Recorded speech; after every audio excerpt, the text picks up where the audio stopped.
నమస్తే అండి.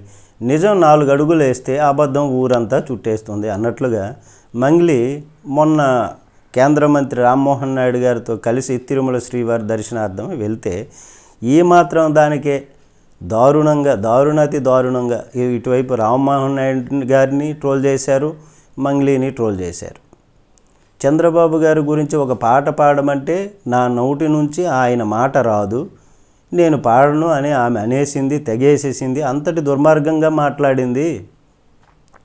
మరి జగన్మోహన్ రెడ్డి టైంలో ఎస్వీబీసీలో ఏవేవో ఇచ్చారు. కానీ దీనిపైన మంగ్లీ స్పందించి ఒక లేఖ రాశారు. నాకు ఎలాంటి రాజకీయాలు కానీ పక్షపాతాలు కానీ లేవండి. ఏ పార్టీకి నేను ప్రచార కార్యకర్తను కాదు, కళాకారిణిగా నాకు పాటే ముఖ్యము. దేవుడు కార్యార్థమైన దర్శించుకోవడానికి తిరుమల వెళ్తే నా మీద రాజకీయ ముద్ర వేసి ఆరోపణలు చేయటం అన్యాయం అంటూ ఆమె ఆవేదన వ్యక్తం చేసింది. ఇటీవల రథసప్తమి వేడుకల భాగంగా సంగీత కచేరీకి హాజరై అనంతరము కేంద్ర మంత్రి రామ్మోహన్ నాయుడు గారి కుటుంబంతో కలిసి దేవుని దర్శనానికి వెళ్తే ఇలా చేస్తున్నారు.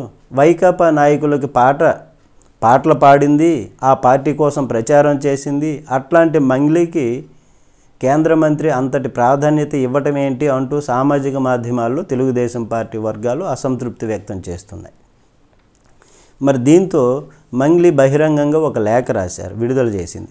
అయితే గిరిజన కుటుంబం నుంచి వచ్చినటువంటి నాలాంటి బలహీనురాలపైన ఇలాంటి ప్రచారం చేయడం బాధాకరంగా అనిపిస్తోంది.